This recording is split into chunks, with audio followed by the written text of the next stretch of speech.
আপনি বলেছিলেন পদ্মের কোড়কে যোগপীঠে চৈতন্য মহাপ্রভু নিত্যলীলা বিলাস করছেন। তিনি যে নিত্যলীলা বিলাস করছেন তার অনুভব করার মতো উপলব্ধি আমরা কি আশা করতে পারি? যদি করতে পারি তাহলে আমরা কোন স্তরে গেলে অনুভব করতে পারি? এই প্রশ্নই করেছে Premananda. Very nice name. Premananda. Okay okay, Premananda. সেই ইয়েতে বলা হচ্ছে যে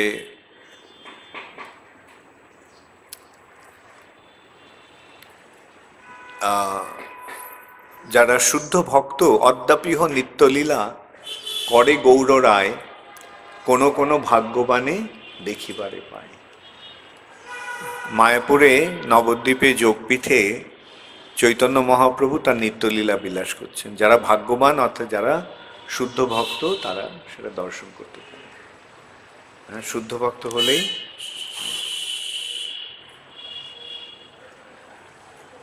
শরণাগতি 6টি অংশই কি শরণাপন্ন হওয়া যায়?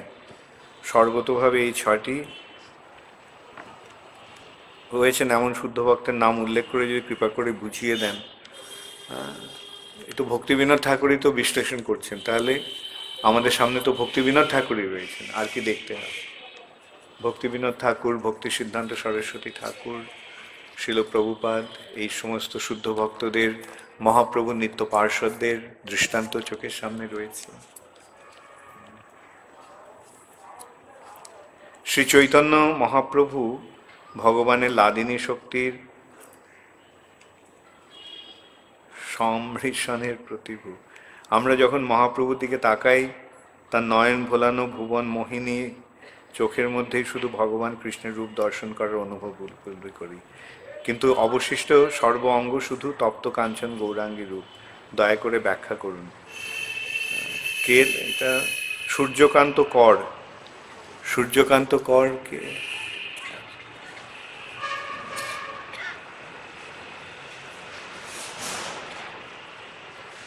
শ্রী চৈতন্য মহাপ্রভু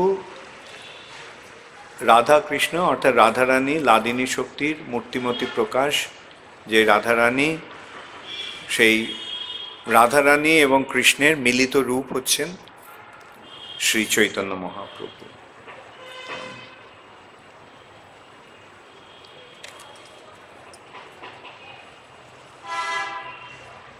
আপনার প্রশ্নটি যাই হোক, আপনি বিশ্লেষণ করতে বলেছেন, কিন্তু কি যে বিশ্লেষণ করতে বলেছেন সেটা স্পষ্ট বোঝা যাচ্ছে না এখানে। আপনি লিখছেন তার নয়ন ভোলানো ভুবন মোহিনী চোখের মধ্যেই শুধু ভগবান কৃষ্ণের রূপ দর্শন করার উপলব্ধি করি। মহাপ্রভুর চোখে আপনি দেখেছেন ভগবানের রূপ? হ্যাঁ, ওসব কবিত্ব ছেড়ে দিন। হ্যাঁ, প্রভুপাদের বই পড়ুন। হ্যাঁ, পুরো তত্ত্বজ্ঞানটা জানবার চেষ্টা করুন। এটা সেন্টিমেন্টের ব্যাপার নয়। হ্যাঁ, it's a matter of realisation. হ্যাঁ, যে মহাপ্রভুর রূপ চোখে, মহাপ্রভুর নয়ন ভোলানো চোখে কৃষ্ণের রূপ দর্শন করছি, সেগুলো হ্যাঁ আপনি করতে পারেন, তবে প্রকৃতপক্ষে যে উপলব্ধি যেটা সেটা ইয়ের মাধ্যমে, যথাযথ শিক্ষার মাধ্যমে হবে। হরে কৃষ্ণ মহামন্ত্র কীর্তন করুন। হ্যাঁ, হরে কৃষ্ণ মহামন্ত্র জপ করুন। এই জপের প্রভাবে মহাপ্রভুর কৃপা লাভ হবে। এই যে নিয়ে আলোচনা হচ্ছে, শ্রীকৃষ্ণ চৈতন্য প্রভু জীবে দয়া করি সপার্ষদ স্বীয়ধাম সহ অবতরী অত্যন্ত দুর্লভ প্রেম করিবারে দান শিখায় শরণাগতি ভকতের প্রাণ। তিনি শরণাগতি শিক্ষা দিচ্ছেন। শরণাগত হন, হ্যাঁ, তাহলেই এটা আপনা থেকেই প্রকাশ পাবে। হ্যাঁ,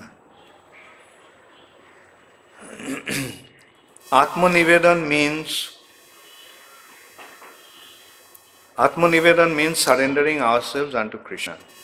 But does that mean that we should not worry about ourselves at all? Should not we protect ourselves? এর নামটা কি? অর্ষিয়া সাহা? ও আচ্ছা, তখন কি নাম? অর্ষিতা, আর্শিয়া। আচ্ছা আচ্ছা। Atmanivedan means surrendering ourselves to Krishna. But does that mean that we should not worry about ourselves at all? Well, if you surrender to Krishna, then you don't have to worry at all. The question is how much you are surrendering to Him.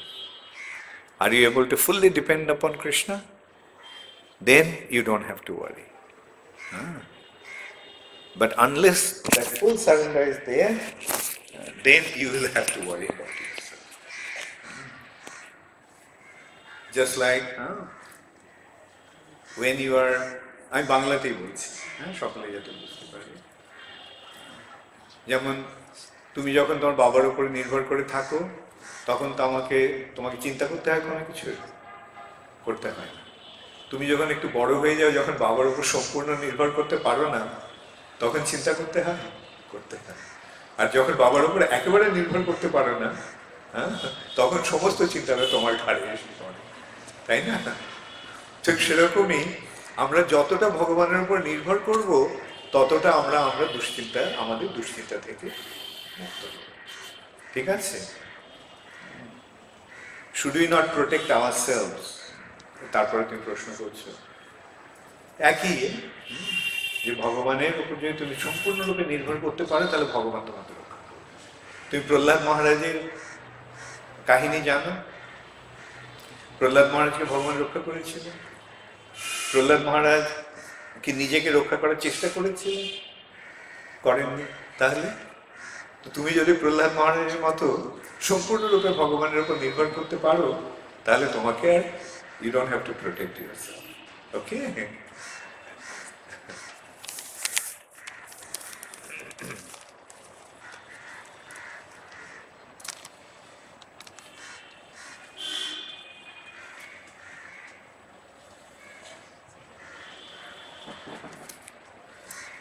Hindu শাস্ত্রে রয়েছে যে ব্রহ্মা, বিষ্ণু এবং শিব এনারাই বিশ্ব ব্রহ্মাণ্ড পরিচালনা করছেন।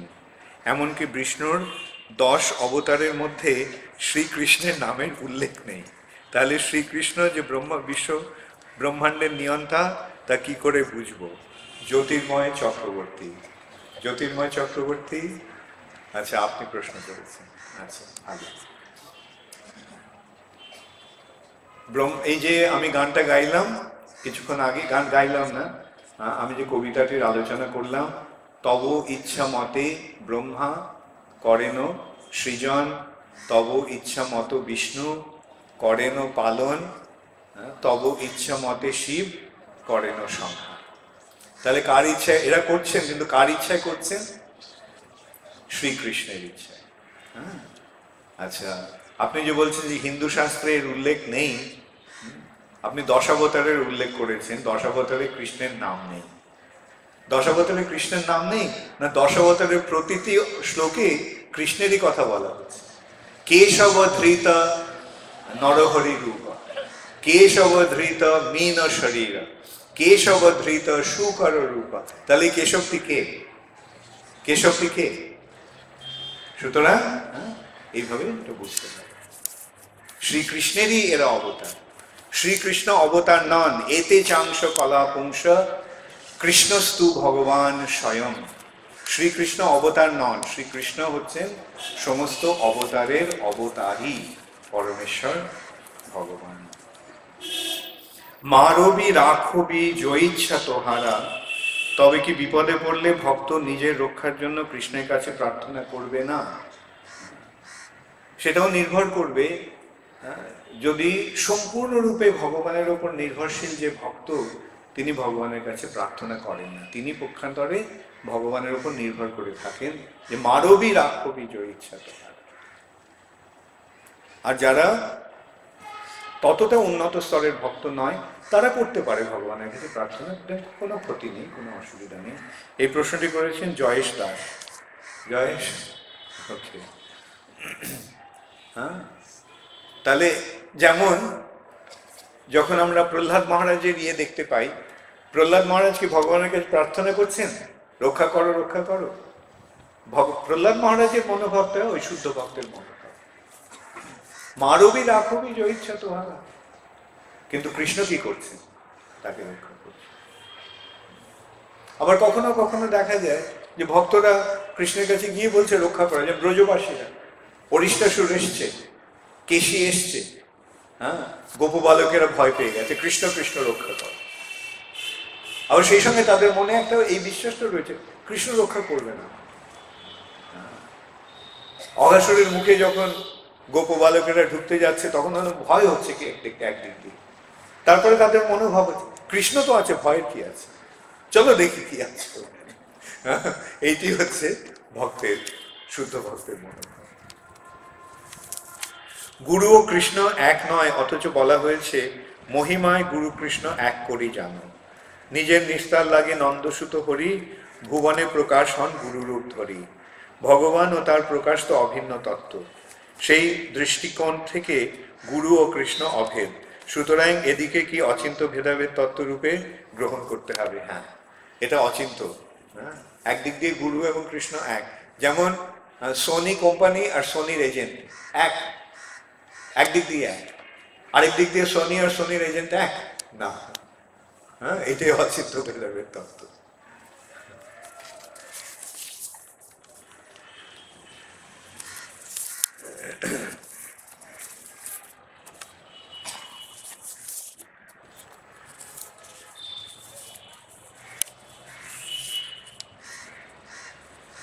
আমাদের পৃথিবীতে জন্ম কেন?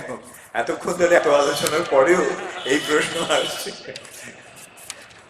পৃথিবীতে জন্ম হয়েছে দণ্ডভোগ করার মাধ্যমে নিজের অপরাধগুলিকে জেনে ভগবানের শরণাগত হওয়া যায়। বিশেষ করে এই যে মনুষ্য জন্ম, তার একটা পরম সৌভাগ্য যে আমরা এই জন্ম লাভ করার ফলে ভগবানের শরণাগত হতে পারি।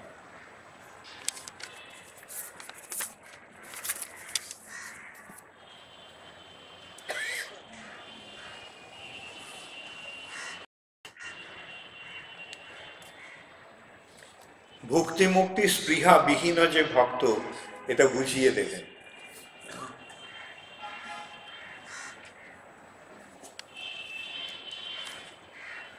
নিমাই নস্কর, নিমাই নস্কর। ভক্তি মানে ভোগ করার বাসনা, আর মুক্তি মানে জড়জগতের বন্ধন থেকে মুক্ত হয়ে যাওয়ার বাসনা। স্পৃহা মানে ইচ্ছা বা অভিলাষ বা বাসনা। তো এখন যে ভক্তের জড়জগৎ থেকে ভোগ করার বাসনা নেই আর জড়জগৎ থেকে মুক্ত হয়ে যাওয়ারও কোনো রকম ইচ্ছা নেই, তার একমাত্র ইচ্ছা হচ্ছে ভগবানের সেবা করা, সেইটি হচ্ছে শুদ্ধ ভক্তের লক্ষণ। তার একমাত্র, আমি মুক্ত হয়ে গিয়ে কি করব, মুক্ত হয়ে আমি কি করব, এটা তো ভাবতে হবে। মুক্ত হয়ে কারাগার থেকে আমি মুক্ত হয়ে গেলাম, তারপরে কি করব? বাইরে এসে যে চাকরি না পাই তাহলে তখন কি হবে? কারাগারে দণ্ডভোগ করছি, দণ্ডভোগ করার পরে যখন আমি বেরিয়ে এলাম কারাগার থেকে, তারপরে বেরিয়ে এসে তো কিছু করতে হবে। এখন সেই কাজটা যদি আমি কারাগারে থাকতেই পেয়ে যাই, তাহলে কারাগার থেকে বেরোবার কি প্রয়োজন? যেমন আমি সব কারাগার থেকে বেরিয়ে এসে সবচেয়ে ভালো কাজ কি হতে পারে? রাজার সেবা করা। এবং রাজার সেবা আমি রাজার প্রাসাদে থেকে করতে পারি, আবার কারাগারে থেকেও করতে পারি। সুতরাং আমি যদি রাজার অনুগত দাস হই, তাহলে আমি যেখানেই থাকি সেখানেই আমি রাজার সেবা করব। সেইটি হচ্ছে শুদ্ধ ভক্তের মনোভাব।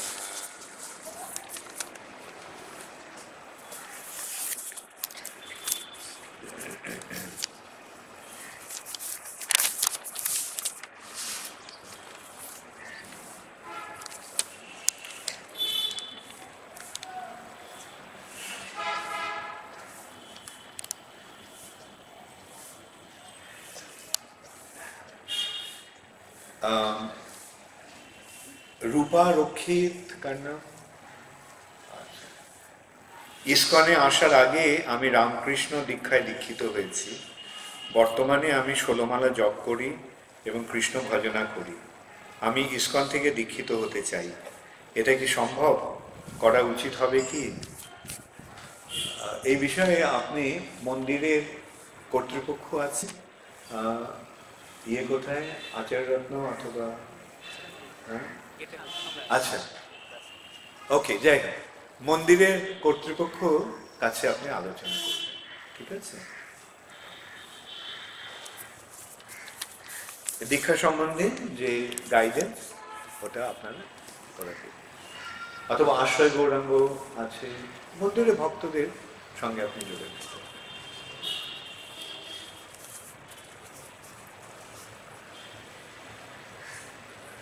আপনি বলেছেন ভক্তি মুক্তি স্পৃহা বিহীন যে ভক্ত, লভ হইতে তাকে সঙ্গ অনুরক্ত, তাকে উত্তম ভক্ত বা শুদ্ধ ভক্ত বলছেন। আমার প্রশ্ন তাহলে ভক্ত কয় প্রকার এবং কি কি, এবং ভক্ত কে, কোন ভক্তের সঙ্গ করা উচিত? রসধাম গিরিরাজ দাস, কে রসরাজ গিরিরাজ? আচ্ছা, ওকে। এই যে এখানে কোন ভক্ত সঙ্গ করা উচিত? শুদ্ধ ভক্তের সঙ্গ করা উচিত। শুদ্ধ ভক্তের লক্ষণ কি সেইটাই বলা হচ্ছে, হ্যাঁ, যে ভক্তি মুক্তি স্পৃহা বিহীন যে ভক্ত। এটা আমি ভক্তি মুক্তি স্পৃহাটা যে কি বোঝায় আমি কিছুক্ষণ আগে বলেছি, বুঝতে পেরেছেন তো? যা জড়জগৎকে ভোগ করার বাসনা নেই আর জড়জগৎ থেকে মুক্ত হয়ে যাওয়ার ইচ্ছা নেই, যেখানে আছে তিনি সেইখানে থেকেই ভগবানের সেবায় ব্রতী থাকেন, তিনি হচ্ছেন শুদ্ধ ভক্ত। এরকম শুদ্ধ ভক্তের সঙ্গ হতে পারে। আচ্ছা, ভক্ত কয় প্রকার আপনি জিজ্ঞাসা করেছেন? ভক্ত অনেক প্রকার।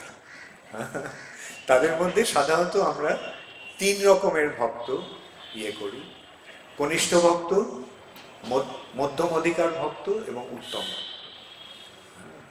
এটা 3টি স্তর। কনিষ্ঠ, তাদের বলা হচ্ছে প্রাকৃত ভক্ত। ওরা ঠিক জড়জগতের বন্ধন থেকে, জড়জগতের পরিবেশ থেকে মুক্ত হতে পারেনি, ওই অবস্থা থেকে তিনি ভক্তি করছেন, তাদের বলা হচ্ছে প্রাকৃত ভক্ত। আর যিনি ভগবানের ভক্তের প্রতি যিনি মৈত্রী ভাবাপন্ন, যিনি বালিশের প্রতি, অজ্ঞান ব্যক্তিদের প্রতি কৃপাপরায়ণ এবং ভগবত বিদ্বেষীদের প্রতি যিনি বিমুখ, তিনি হচ্ছেন মধ্যম অধিকার ভক্ত। আর উত্তম অধিকার ভক্ত হচ্ছেন যিনি, যার অন্য কোনো অভিলাষ নেই, যিনি জ্ঞান এবং কর্মের বন্ধন থেকে মুক্ত। এইটি সাধারণত 3 প্রকার ভক্ত। আরেকটি বর্ণনা এইভাবে হয়: শুদ্ধ ভক্ত এবং মিশ্র ভক্ত। মিশ্র ভক্ত হচ্ছেন যার মধ্যে জ্ঞানের প্রয়াস রয়েছে বা জড়জগৎটাকে ভক্ত, কিন্তু জড়জগৎটাকে ভোগ করার বাসনা রয়েছে, তিনি হচ্ছেন মিশ্র ভক্ত। অথবা যার মধ্যে জ্ঞানের প্রভাব রয়েছে, যিনি ভক্ত কিন্তু মুক্তি লাভ করতে চান, এরা হচ্ছে মিশ্র ভক্ত। এখন যাদের জড়জগতে ভোগ করার বাসনা নেই এবং জড়জগতের বন্ধন থেকে মুক্ত হওয়ারও কোনো রকম ইচ্ছা নেই, তারাই হচ্ছেন শুদ্ধ ভক্ত।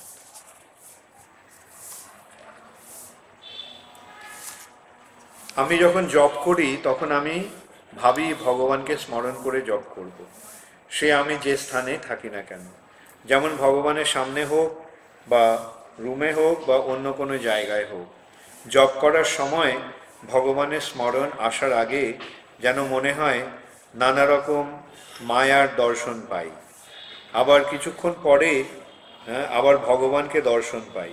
কেন এরকম হয় দয়া করে একটু যদি বলে দেন তাহলে ভালো করে আমি জপ করতে পারি। এমনভাবে বলে দেন যে যতক্ষণ জপ করব ততক্ষণ শুধু ভগবানের চিন্তা করতে পারি।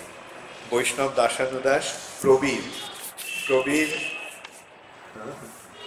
প্রবীর আচ্ছা, জপ করার সময় ভগবানকেও দর্শন করতে হবে না, মায়াকেও দর্শন করতে হবে।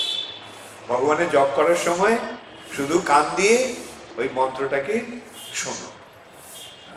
শ্রবণম কীর্তন, শ্রবণ, শোনো। নামটা কি? নামটা হচ্ছে শব্দ রূপে ভগবানের প্রকাশ, শব্দ ব্রহ্ম, শব্দ রূপে ভগবান প্রকাশিত হচ্ছে। বুঝতে পারছেন? এই যে মহামন্ত্র, মহামন্ত্র হচ্ছে শব্দরূপে ভগবানের প্রকাশ। এখন শব্দটা কি চোখ দিয়ে গ্রহণ হবে? শব্দটা গ্রহণ কোন দিক দিয়ে, কি দিয়ে?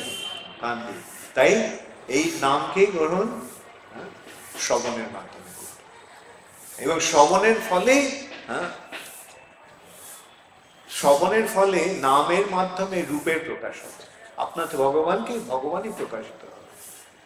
আর মন থেকে যে কল্পনা করে যে দর্শন হচ্ছে, সেটা ভগবত দর্শন নয়, ওটা কাল্পনিক দর্শন। ঠিক আছে? তাহলে এখন বুঝতে পেরেছো কিভাবে জপ করবে? কিভাবে করবে? হ্যাঁ, হরে কৃষ্ণ কৃষ্ণ কৃষ্ণ হরে হরে, হরে রাম রাম রাম হরে হরে। কি হলো? কি দিয়ে? এই যে নাম উচ্চারণ হলো, কান দিয়ে শোনা হলো, ঠিক আছে? নাকি ভগবানকে দর্শন করার চেষ্টা করছিল? ওকে।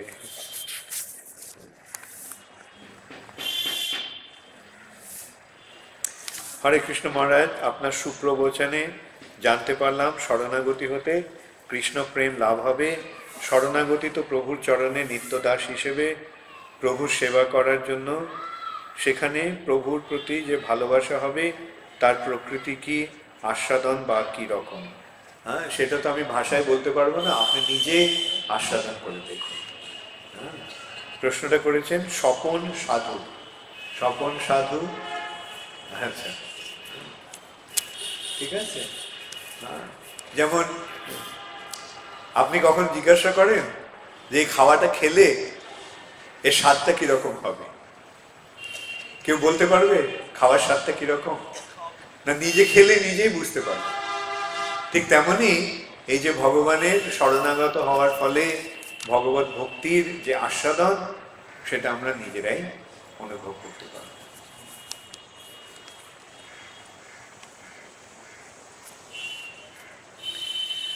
আমরা জানি যে আত্মহত্যা করলে প্রচুর পাপ হয়, কিন্তু কোনো কৃষ্ণ ভক্তিতে নিযুক্ত ব্যক্তি যদি কোনো জাগতিক কারণে আত্মহত্যা করে এবং আত্মহত্যা করার সময় যদি কৃষ্ণ নাম করে, তবে সেই ব্যক্তির পাপ হবে না পুণ্য?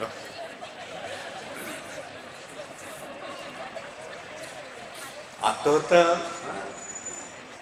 করার, কৃষ্ণেরকে স্মরণ করে বা কৃষ্ণের সান্নিধ্যে থেকে আত্মহত্যা করাটা ঠিক নয়। যেমন সনাতন গোস্বামী একসময় ভেবেছিলেন যে তিনি আত্মহত্যা করবেন জগন্নাথের রথের তলায়, এবং হয় জগন্নাথের রথের তলায় যদি জীবন শরীর ত্যাগ হয়, তাহলে তার ভগবত ধাম প্রাপ্তি। এটা হতে পারে, কিন্তু মহাপ্রভু সনাতন গোস্বামীকে নিষেধ করলেন। সনাতন গোস্বামীর গায়ে ঘাও হয়ে গিয়েছিল, আর মহাপ্রভু তাকে আলিঙ্গন করতেন। যখনই দেখা হতো মহাপ্রভু সনাতন গোস্বামীকে আলিঙ্গন করতেন। তো সনাতন গোস্বামীর মনে খুব দুঃখ হতো যে আমার এই ঘায়ের শরীর, এই শরীরকে মহাপ্রভু আলিঙ্গন করছেন, স্পর্শ করছেন, না করলেও শুনতে চাইছেন না। তখন তিনি ঠিক করলেন যে তিনি জগন্নাথের রথের তলায় নিজেকে বলিদান দেবেন। মহাপ্রভু তো অন্তর্যামী, তিনি জানতেন। তো তিনি সনাতন গোস্বামীকে বলেছিলেন, সনাতন, এই শরীর ত্যাগ করে যদি ভগবানকে পাওয়া যেত, তাহলে আমি হাজার হাজার শরীর ত্যাগ করতে প্রস্তুত থাকতাম। এই শরীর তোমার নয়, এই শরীরটা তো তুমি তাকে দিয়ে দিয়েছ। সুতরাং অন্যের শরীরটাকে তুমি কেন, কি তোমার নষ্ট করার কি অধিকার তোমাকে? আমরা যখন ভগবানের শরণাগত হই, তার মানে আজকে যেটা আমরা আলোচনা করলাম, মানস দেহ গেহ যো কিছু মন, সবই তো তোমার। আমি তো সব তোমাকে দিয়ে দিই। আমি যদি তোমাকে দিয়ে দিই, তাহলে এই শরীরটাকে আমি কিভাবে নষ্ট করি? এই শরীরটা নষ্ট করার কি অধিকার আমার আছে?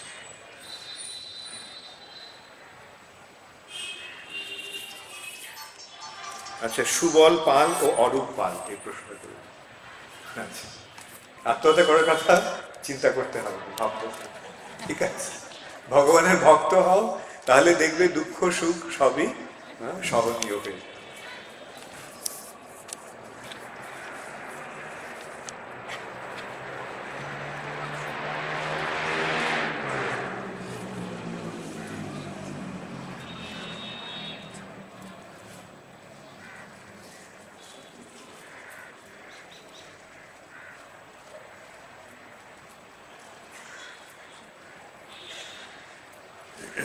আচ্ছা, আপনি যে বললেন যে আমাদের কোনো মুক্তির স্পৃহা থাকবে না, তাহলে ভগবত ভক্ত হয়ে যে ভগবানের কাছে ফিরে যাওয়ার যে স্পৃহা, তাও তো সঠিক, তা যদি বুঝিয়ে দেন, তা কতটা সঠিক তা বুঝিয়ে দেন। হ্যাঁ, এটা আমি কিছুক্ষণ আগে আলোচনা করলাম যে ভগবানের দাস, সে কি, অথবা যে দাস বা চাকর, চাকর কি প্রভুর কাছে দাবি করে যে আমি আপনার বাড়িতে থেকে আপনার সেবা করব, অথবা ওখানে থেকে সেবা করব, তা না হলে করব না? হ্যাঁ, চাকরের মনোবৃত্তি কিরকম থাকে? আমি যেখানে, যে ভালো দাস সে কি করবে, আমি যেখানেই থাকি আমি সেখানেই তোমার সেবা করব, তুমি আমাকে যেখানে সেবা করতে পাঠাবে আমি সেখানেই যাব, সেখানেই থাকবো। এইটি হচ্ছে ভগবত ভক্তের মনোভাব। ভগবত ভক্ত বলে না, হ্যাঁ, যে আমি কেবল বৈকুণ্ঠে গিয়েই কেবল তোমার সেবা করব। পক্ষান্তরে ভগবত ভক্ত যেখানে আছেন সেখানেই ভগবানের সেবা করে যে এক অপূর্ব আনন্দ আস্বাদন করেন, তার ফলে তিনি মনে করেন যে আমি যেখানে আছি সেই জায়গাটাই ভগবত ধাম, সেই জায়গাটাই Vaikuntha.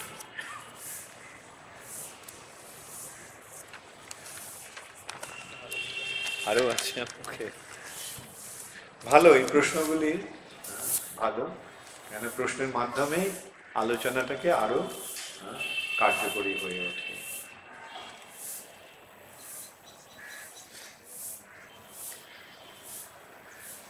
Is it necessary to beget children in Grihastha life? Is it not obstacle on the path of surrendering to Krishna? Diptomurti Das.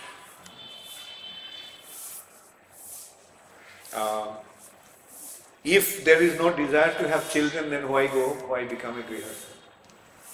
The purpose of Grihastha life is to have children, procreation. So if you don't want children, then don't get married. Alright? Then there won't be any obstacle. Okay? If children is an obstacle in your devotional life, then don't get married. But if you get married, then have children and train them up to become devotees of Krishna.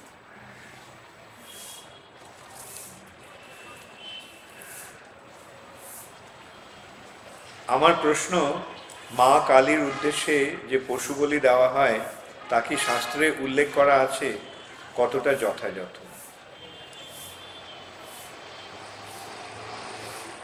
দেবী দুর্গা তো পরম বৈষ্ণবী, তাহলে ওনাকে বা মা কালীকে আমিষ ভোগ লাগানো হয় কেন? এই প্রশ্নটি করেছেন নীলাঞ্জন সরকার। নীলাঞ্জন সরকার, আচ্ছা, তার মানে নীলাঞ্জনা সরকার। আচ্ছা, ঠিক আছে। কালীর কাছে পশু বলি দেওয়ার একটা প্রথা রয়েছে, সেটা হচ্ছে ঠিক মাকে ভোগ লাগাবার জন্য না, কালীকে পশু বলি দিয়ে কালীকে ওই পশুটা খাওয়াবার জন্য কালীকে পশু বলি দেওয়া। আপনি যেটা বলেছেন যে কালী বা দুর্গা তারা তো বৈষ্ণবী, হ্যাঁ, তারা সুতরাং আমিষ ভোগ তারা করেন। কালীঘাটে গিয়ে দেখবেন কালীকে যে প্রসাদ দেওয়া হয় সেটা প্রথমে শালগ্রাম বা বিষ্ণুকে নিবেদন করে সেটি কালীকে ভোগ দেওয়া হয়। আর এই যে পশু বলি, এটা হচ্ছে যারা পশু মাংস আহার না করে থাকতে পারে না, তাদেরকে বলা হচ্ছে যে মায়ের সন্তানকে তোমরা হত্যা করছো তোমার তোমার উদর তৃপ্তির জন্য, অতএব মায়ের অনুমতি নিয়ে সেটা কর। সেটাই হচ্ছে কালীর কাছে বলি দেওয়ার পন্থা। সেটাও যে কোনো দিন যে কোনো সময় গিয়ে করলে হবে না, একটা নির্দিষ্ট সময়ে অমাবস্যার দিনে একটা নির্জন স্থানে অর্থাৎ জঙ্গলের মধ্যে গিয়ে সেইভাবে বলি দেওয়া হবে। আর সেই বলি দেওয়ার সময় যে মন্ত্রটি বলা হতো তাতে বলা হতো আমি তোমাকে যা করছি তুমি পরে আমাকে তাই করো, অর্থাৎ আমি তো আমাকে এখন বলি দিচ্ছি, পরে তুমি আমাকে বলি দিও। হ্যাঁ, এই যে একটা চুক্তি করে এই বলি দেওয়া হতো। সেই জন্য এই যে মাংস, আমি ওকে এখন যা করছি সে পরে আমাকে তা করবে।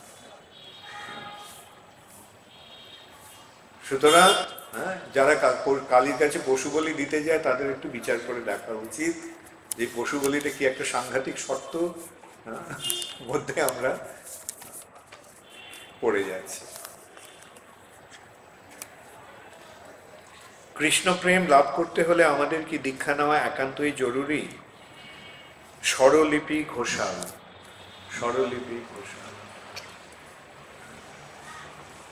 দীক্ষার মাধ্যমে ভক্তি জীবনে শুরু হয় সাধারণত, তো সেই জন্য দীক্ষা নেওয়ার প্রয়োজন রয়েছে। তবে যদি কৃষ্ণ নামটা তো মহাপ্রভু দিয়ে গেছেন, সুতরাং কৃষ্ণ নাম করলে দীক্ষা না নিলেও চলে। কৃষ্ণ নাম সেই সম্বন্ধে বলা হচ্ছে যে মহাপ্রভু এই হরে কৃষ্ণ মহামন্ত্র দান করলেন, দান করে তিনি বলছেন যে প্রভু কহে কহিলাম এই মহামন্ত্র, ইহা সবে জপ গিয়া করিয়া নির্বন্ধ, ইহা হইতে সর্বসিদ্ধি হইবে তোমার। এই নাম জপের ফলে তোমার সর্বসিদ্ধি লাভ। এবং তারপরে বলা হচ্ছে যে যে দীক্ষা পুরশ্চর্যা বিধি, এই যে হরে কৃষ্ণ মহামন্ত্র, এটি দীক্ষা পুরশ্চর্যা বিধি অপেক্ষা না করে জিহ্বা স্পর্শে আচণ্ডালে সবারে উদ্ধার। এই হরে কৃষ্ণ মহামন্ত্র দীক্ষা এবং পুরশ্চর্যার অপেক্ষা করে না, এবং জিহ্বা স্পর্শে চণ্ডাল পর্যন্ত সকলকে উদ্ধার করে দেয়। তাহলে প্রশ্ন আসছে যে দীক্ষা তাহলে নেওয়ার প্রয়োজনটা কি? দীক্ষার দুটো দিক রয়েছে, একটা হচ্ছে মন্ত্রপ্রাপ্তি, আর একটা হচ্ছে আত্মসমর্পণ। দীক্ষাকালে শিষ্য করে আত্মসমর্পণ, সেই কালে কৃষ্ণ তারে করে আত্মসমর্পণ। এই যে আত্মসমর্পণ ভগবানের প্রতিনিধির কাছে, এই আত্মসমর্পণ করার জন্য দীক্ষাটা প্রয়োজন। তবে কেউ যদি দীক্ষা নেওয়ার সুযোগ যদি না হয় তাহলেও কোনো অসুবিধা নেই, হরে কৃষ্ণ মহামন্ত্র জপ করার ফলে তিনি উদ্ধার লাভ করবেন।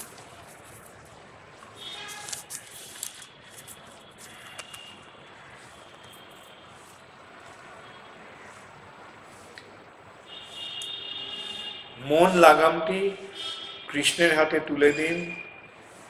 আপনারই প্রবচন সংকলিত একটি বইয়ে পড়েছিলাম, সেটি কিভাবে সম্পূর্ণরূপে করা সম্ভব? দেবায়ন। ও তুমি করে দেবায়ন। আচ্ছা, যে এখানে একটা দৃষ্টান্ত এইভাবে দেওয়া হয়েছে পুরাণে, যে শরীরটিকে একটা রথের সঙ্গে তুলনা করা হয়েছে, আর সেই রথটিকে আমাদের যে রথটিকে টেনে নিচ্ছে যে ঘোড়া, সেগুলি হচ্ছে আমাদের ইন্দ্রিয়গুলি, পঞ্চ ইন্দ্রিয়, সেগুলি হচ্ছে ঘোড়া, আর মনটা হচ্ছে লাগাম, আর বুদ্ধি হচ্ছে সারথি। ঠিক আছে?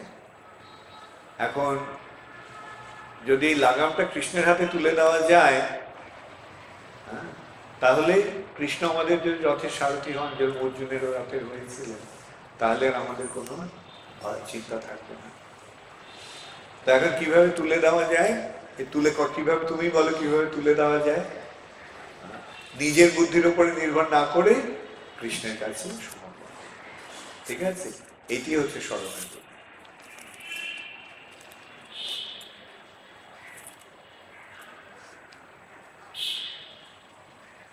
আপনি বললেন যে অনেকে বলে ভগবান যখন ইচ্ছা করবে তখন ভক্তি হবে, আবার অনেকে বলে আমার এখন খাওয়া দাওয়া ও সুখ ভোগের সময়, তাদের ক্ষেত্রে আপনি কি বলবেন? হ্যাঁ, খাওয়া দাওয়া সুখ ভোগের সময়, তো সেই সঙ্গে এটাও মনে রাখতে হবে হ্যাঁ, যে খাওয়া দাওয়ার সুখ ভোগটা চিরকাল থাকবে না, এক সময় দুঃখ, মহা দুঃখ আসবে, সেই জন্য যদি প্রস্তুত থাকতে হবে।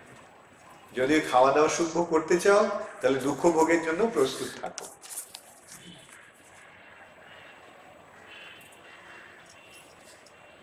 শুভ্রজিৎ, ও আচ্ছা, ওকে, জাস্ট আর দুটো কোশ্চেন আছে। দাশরথী রাম কেন দুঃখ কষ্ট ভোগ করেছিলেন, বা ভগবান শ্রীকৃষ্ণ ব্যাধের স্বরের আহত হয়ে কষ্ট পেয়েছিলেন? জ্যোতির্ময় চক্রবর্তী। জ্যোতির্ময় চক্রবর্তী, দেখুন, রামচন্দ্রের যে এটি হচ্ছে ভগবানের লীলা, তিনি আমাদের শিক্ষার জন্য ওইভাবে আচরণ করছেন। আর সেই যে আচরণ, ভগবানের লীলার ফলে কি হয়, যারা নাস্তিক, যারা ভগবানের বিদ্বেষী, তারা আরো বেশি করে ভগবত বিদ্বেষী হয়ে যায়। আর যারা ভগবত ভক্ত, তারা ভগবানের প্রতি আরো আসক্ত। যারা ভগবত ভক্ত তারা ভাবেন, দেখো ভগবান আমার জন্য কত কষ্ট স্বীকার করে আমাকে শিক্ষা দিতে এসেছে। আর যারা অভক্ত তারা বলবে, দেখো তোমরা বলছো রামচন্দ্র ভগবান, দেখো কত কষ্ট পাচ্ছে, রাক্ষস এসে ওর স্ত্রীকে চুরি করে নিয়ে গেল, বনে বনে ঘুরে বেড়াচ্ছে, থাকা পড়ার অন্য বস্ত্রের সংস্থান নেই।